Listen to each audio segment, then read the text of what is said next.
How's it going, everyone? Happy Thursday. This is the video where I talk about what went on in Phoenix. As you can tell by the title of the video, it was pretty cool. Now, I did not record a ton of content. Like, I didn't go over there and said, "Oh, I'm gonna record this and record this," and like anytime I saw something cool, I'd pull out my phone or pull out a camera and record that. That is never like what I like to do at racetracks. So if you want to see a lot of video footage from the weekend, like I said before earlier in the week, go check out Eric Estep, Jeff Faviano. I don't think their videos are up yet, but they will have videos up, and they recorded a lot of content throughout the weekend, so they probably have a lot of that. So just go check them out. I will tell you everything that I went through, and we will also talk about Motorsport games, because I did spend a lot of time with them, and they were the ones that invited me, Eric, and Jeff out to Phoenix. So big appreciation to them, and it was actually really cool knowing that essentially, like, I got essential confirmation that like I can do and say like whatever I please, as long as I don't come off like a, you know, like a jackass. But luckily I can still be me when I talk about the game. So like and that's something that was very important to me, and I think I've gotten pretty good at being as critical as I can without spewing hate. I don't like doing that, so I think I've gotten good at that, and just this weekend just gave a little confirmation that I can continue just being myself. If I don't like something from the game, I can easily say it. You know, it's not like we are on a like we're influenced in any way from Motorsport games. Like, oh, we're gonna invite you guys out to Phoenix. We expect you to say nice things about the game. That's not really the case. You know, it's a great trip out there to see everything that they're doing. Which, by the way, their marketing team and their PR team is doing wonders. The activation stuff.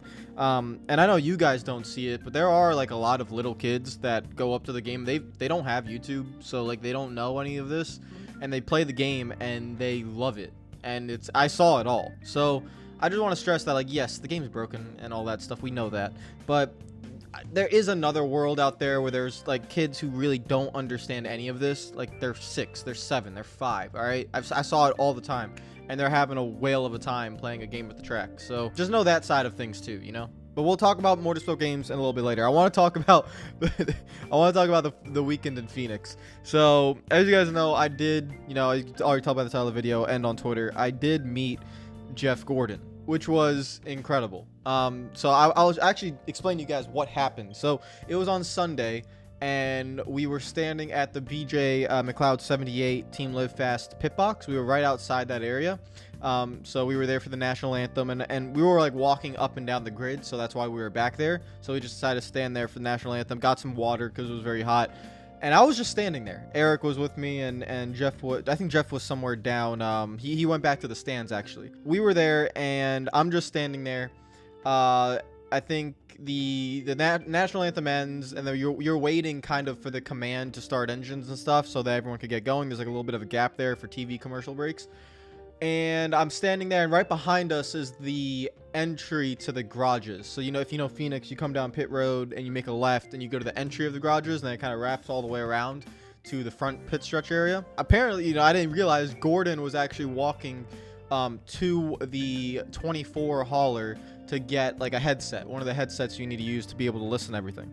And Jay, who is the GM of the Pro League, who knows everyone and knows Gordon, and we were joking about it all weekend that the team was essentially teasing me like, oh, you're gonna meet Jeff Gordon, you're gonna meet Jeff Gordon. I said, I'm not going to go approach him, I'm not gonna ask for a picture, I'm not even gonna say hi to him. Like, if somehow I meet him in some normal way, then that'd be really cool, but like I would be way too nervous, and I don't want to do that. So Jay taps me on the shoulder, and he just says, we're gonna go meet Jeff Gordon. Gordon's walking, and he just pulls me along. I didn't even have a choice. I couldn't say no. I was like, okay, there he goes. And we walk up to him, and you know, Jay introduces me, and Jay knows Jeff really well. And yeah, I was introduced, and he's a really nice guy. I just took my hand out. I said, hello. I don't even remember. I think I said, hello, Mr. Gordon. My name is Malad. And I was like really nervous. I'll tell you, it's the one moment where I was at a completely normal heart rate, like just absolutely normal, right? I was just chilling, and in the span of 15 seconds, my heart rate spiked probably like 160. Like, it hurt feeling my heart beat out of my chest. Like, I was like, what the hell is going on? After, you know, finished meeting him, it was like, whoa, my heart rate is like very excessive at the moment. And I want to give a big shout out to Eric, because Eric is the one who caught the photo. I didn't ask for a picture. I didn't do any of that. I don't like doing any of that. And I'll explain that a little bit later. It's just not what I do. But Eric somehow knew that Jay and I were going to meet Gordon, and he was awesome enough to just grab a few photos. So like the only reason I have that photo is because of Eric. And I want to give a massive thank you to him, because that was huge. Like that photo is that's one of those moments, like you're meeting your childhood hero. I want to frame that photo and put it somewhere in my room. I don't really know where, but like that's a big deal. So essentially what we talked, I wanted to keep the conversation short, so we kept it like 30 seconds. I just introduced myself. He was like, hey, nice to meet you, and I told him he was my childhood hero, and he did the whole like, oh shucks thing, you know. I felt, you know, it's just really cool meeting him, and I just told him how, like, you know, I don't really like approaching, you know, you or drivers or anyone, because you guys are in your workplace and I don't want to bother you guys. And he just said, man, my work's done. So I was like, all right, cool. And he told Jay, this is the craziest thing.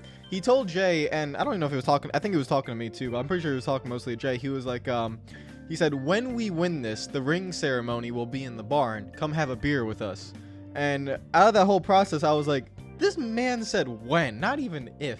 Like, the confidence this man oozes. You guys probably saw videos of the barn. The barn is outside the track. It's like where they meet up and they do a lot of the stuff. So that's where he was, probably drinking a bunch and celebrating. But yeah, and then we said our goodbyes. I said thank you, and you know, he said enjoy the race, and there we go. So that was just really cool. He was probably thinking I'd ask for a picture, but that was just really cool. And just like everyone else who has met him, he's as expected, you know, super nice guy.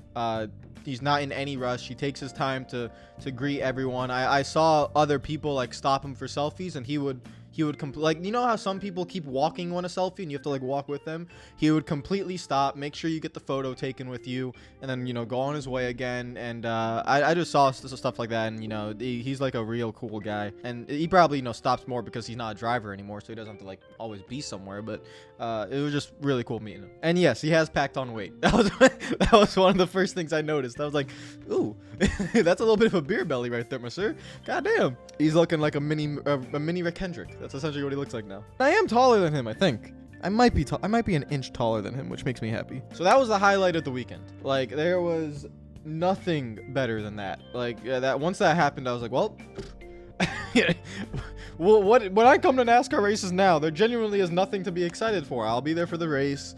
I don't need to meet anyone. I don't need to, like, that's it. I met my hero. That's all I needed. Like, I don't even, like, nope, that's it. That's all I got. So, I'm you know, I think my experiences are done. I don't gotta go to any more NASCAR races. But the experience itself, guys, Phoenix, and I hate to say this because I love Miami, okay? I love when Homestead Miami was the championship race. It's my home track. It's an hour away. Trust me, I love it when it is the final race. But Phoenix blows Homestead Miami out of the way in terms of fan experience. So what I mean by this is, like, this is just something very, very important. When I was at Homestead, I could never go on Twitter to get updates on the race. So essentially, you would always have to buy like that $50 headset and scanner, and that would be how you listen to radio or get race updates or listen to MRN or whatever. But at Phoenix, the Wi-Fi and the data signal is immaculate. Like, it's better than Daytona. So you can always be on your phone. I never had to really even connect to Wi-Fi. I always had data, and if I needed to connect to Wi-Fi, I could always connect to Wi-Fi, which meant during the whole race or like any time, I could always access my phone for extra information. So if I needed to figure out that, you know, Martin Truex spotter said we just got kissed on the dick there, like, I knew that from Twitter while at the race, where at most racetracks you don't get that. Because they don't have the right, you know, signal strength or Wi-Fi and stuff like that. So Phoenix did a very good job running like that. The fan area is really nice. Like, the way the garage area is also, it's roomy, and like there's a ton of space, and you know, it doesn't get, like, the best example I can make it is it doesn't get crowded like Daytona, because Daytona's garage area is very narrow. Phoenix is like triple the width of the garage area at Daytona, and it makes it very roomy. A lot of people could just walk around, and it's just a really good facility. I'm not gonna talk about the on-track products because, like, I thought the race was pretty decent, pretty good from the stands, because where we were seated, we were seated right at turns 3 and 4, like in the middle of 3 and 4. So it was the first time I got to see cars like really on entry trying to nail that yellow line or like hit their line, and like, you could easily see them slide up and stuff. It was a very cool perspective with the seats that we had. So you know, I know there was probably some boring parts to the race, but it was a pretty decent race to me. I think Homestead still is the better on track product, but for fan experience and for like just the overall like environment, the day, it's definitely Phoenix that is much better than Homestead. Homestead's just old. They haven't renovated anything, they haven't done anything, so they need to really put a lot of money towards that fan experience in order to, I would say, get the argument back that Homestead could be the final race again. For now, I think Phoenix actually deserves the final race for a little bit. I'm still on the boat of, if we're going to do this final race, which I don't want anyways, but if we're going to do it, make it a rotating finale. But for now, they deserve it. It's a very good fan experience. So yeah, I was there for the Xfinity race. I was there for the Cup race. I was watching the Formula 1 race while I was on the grid during the Cup race. And that's just something that's very beneficial. Like I thought I was going to miss out on the Formula 1 race, and I didn't. I was able to watch it on my phone, put an earbud in, listen to it, and it was really cool. Now let's talk about NASCAR 21 and Motorsport Games. So yes, Motorsport Games invited us all out, and we stayed with them, you know, had breakfast, had dinner with those guys. And I would say the most time I spent talking about NASCAR 21 was with DK, which DK is, I'm sorry I call him DK. Everyone called him DK, so I always call him DK now. DK is Dimitri Kozko, who's the CEO of Motorsport Games. He was at the track. He was there all weekend, and he's actually a really cool guy. Like, he's not... I've never really met a lot of CEOs, so I don't, you know, I guess they probably live in a different world sometimes, you know, but he's a really cool guy. Like, he's nice, he's really hilarious, he has a very good sense of humor. He was cracking jokes and making jokes all weekend. He was there the whole weekend. He was, you know, he was helping at the activation stuff. He was listening to people whenever someone came up to him. He would listen to them. He was nice to them. He treated me and everyone else nicely. He was like himself. He didn't come off as fake, essentially, is what I'm trying to say. He came off as himself. He was a really good guy. And that's who I spent most of the time talking to about the game. And guys, like, the best way I could say what my talks with them, and Jeff and Eric will probably talk about their talks with them and stuff. We were all together too. I think Jeff and I will probably say something similar, is that DK, he's the CEO, he runs everything. So like, I was really trying to get an idea of what he felt from the game and like how he felt about their launch. And essentially their whole motto right now, and I believe them, is they can't say anything, they have to show it, which is right. A lot of the jokes that were throughout the weekend was actually all the hate they were getting, and my god, like, not just DK but the whole team, they get a ton of hate comments. And to be fair, some of them deserved, some of them a little bit too much. Like, we have people going on like very extreme lengths to make sure their messages were, you know, death threats were involved. So like, that stuff is a little bit too much, but they know. Okay, so like, they know, and most importantly is that they know that no matter what they say, it genuinely does not matter. Like, they already said that they apologized. DK came out, he put out a tweet, you know, NASCAR 21, you know, put out an apology tweet, but they all know that it doesn't necessarily matter. They have to show you. They're pretty much at rock bottom. Like, you can't really the game was released in a broken state. It's a broken game. They probably lost out on a ton of sales. Like, everyone knows this. Like, refunds are probably going through. They know that, and the only thing they can do is fix the game and make sure the launch for future games is much better. So I'm not going to get into the details of everything that happened, because like they said, if you want to make any of this on the record, you could interview these guys or what. I didn't want to do any of that. There was a lot of stuff. Obviously, we have this game went through development during, you know, 2019 through 2021. We all know a certain thing that happened during that time that's still going on, and we see the backups and in manufacturing stuff and all that's going on. It played a role in the video game industry too, and it hurt them. It hurt them in the gaming industry too. I'm not making excuses for them. I want to make that very clear, but you can understand some of the reasonings as to why the game was launched in the way it is. And then obviously, if you know some of the legal stuff, then you know also why it was launched. But I had good talks with them. They know all the issues. Like any issue that I thought was a big one, they already knew about it. Like the ones we all talk about, private lobbies, the game crashing, the AI. They were actually more critical of the AI than I was. Like they were more critical of the AI than I was. I thought I haven't been like, you know, I don't think they're terrible. Like, I don't think they're, like, really bad. I think they're, you know, decent at some tracks and not very good at other tracks. But they don't like the way their AI is right now. So they know they're very critical of themselves. And, again, this is all coming from DK and the team and George, the VP. So they all know. And they're working on... I think we have a patch coming out very soon. It's in its final testing as we saw the tweet from yesterday. So they know. That's all I can say for them, and I think really there's no reason to talk about it anymore.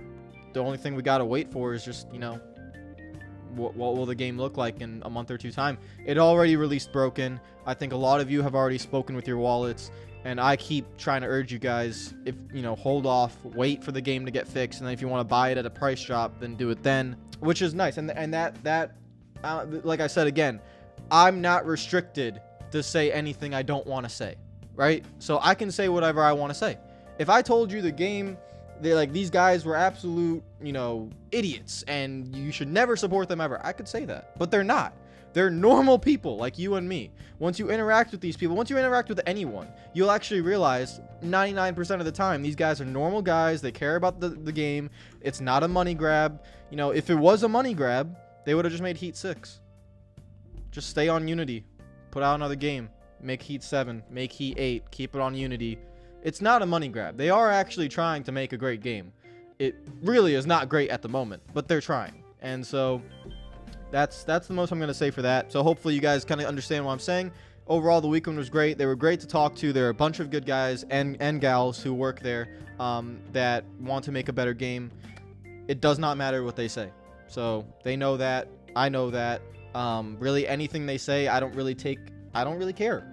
I want to see what the game looks like patch wise, and I really want to see a flawless, calm, you know, as bug free as you can get release of NASCAR 22, which is still very far away, and until that moment their credibility and their reputation is just not very good. That's just how the situation is, and we're gonna have to wait to see if they can back up what they're trying to fix and show it in the product of the game. And then finally, as for the race itself, my pick, Kyle Larson, did win.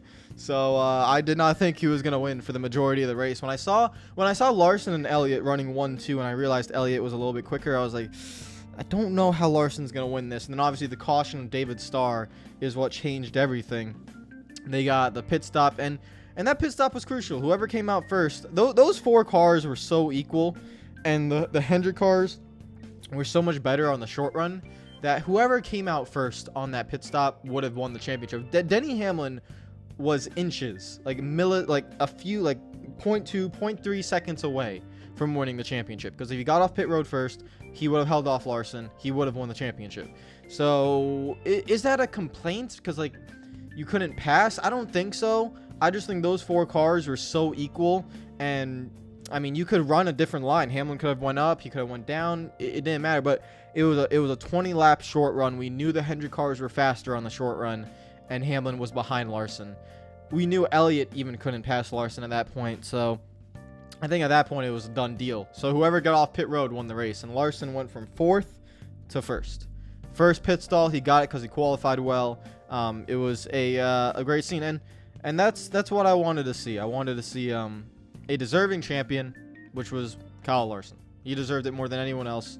He had a great result, and I don't know. I enjoyed my race weekend. It was overall the season was fairly decent. I enjoyed a lot of races. I don't have a lot of complaints. All the races I don't remember involve a package I don't like, so I'm not going to talk about that. But the majority of races on the calendar, which is road courses and short tracks and mile tracks and super speedways, I enjoyed most of those races, and that takes up like 75% of the calendar. Anything with 550 is not as prevalent as it was back in the day. You know, intermediate tracks are not as prevalent. I don't like those races. I never will like those races. I don't like the product that they put on track, but it doesn't mean the whole season is a wash. I just don't I don't watch those races. When Texas comes on, I don't watch. And it's okay. There's no reason to spew hate. There's no reason to yell from the rooftops. I've made my point clear for years that I don't like that package. I've made my point clear for years that I don't like that car.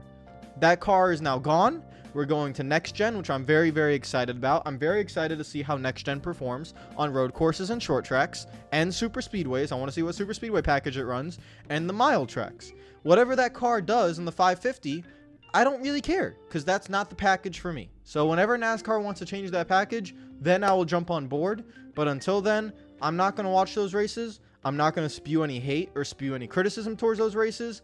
I know the real reason why the 550 horsepower package is there. I know the real reason why Steve Phelps talks about how the product is the greatest he's seen at those tracks. I know the reasons. You know the reasons too. It's not hard. If you just think a little bit, you know. You know it's for the OEMs. You know it's not actually for the products. They need to think about the health of the sport. They want that extra manufacturer in, and they think 550 horsepower is going to deliver that for them. They know, I know, you know, it's not for the on-track product. But for PR reasons, you just kind of got to say something. You don't want to talk bad about the sport. I get what they're doing. There's no reason to spew hate towards anyone's way. So I'll just continue to be critical is what I'm going to try to do. Guys, hopefully you enjoyed this little talking video. We will be back tomorrow. I'm hoping the patch for NASCAR 21 is out by tomorrow because I'd like to play it. If not, we might do something else. I have a very good surprise for you guys on Monday. So if you know, then you know. On Monday, we're starting something new, the return of something that's going to be very fun. I'm very, very excited for it. So that will be on Monday. There also is a DLC patch that came out for NASCAR 21. I might look into it. Darrell Waltrip is the legend and paint schemes. I don't know if I'll make a video on that. It's probably not enough to make a video on it because I still want the game to be patched. So yeah, I don't know. We'll see. Take care of yourselves. Enjoy the rest of your day. I want to thank you guys all for supporting the channel, supporting me. The only reason I get these opportunities is because of you guys. So seriously, appreciate it. And thank you for, I don't know, witnessing my growth. If this was 4 years ago, I'd be telling DK and Motorsport Games that they're a bunch of twats and I hate them so much, and you know, like, make a better game, that was literally me 4 years ago. I'm in a much better place now, and I have a lot better perspectives now. You guys have even seen like my growth, my maturity, and I'm really happy that, you know, I can just see things in a better way. And yeah, so hopefully, you know, I'm still not happy about any of this. It's just get the game fixed.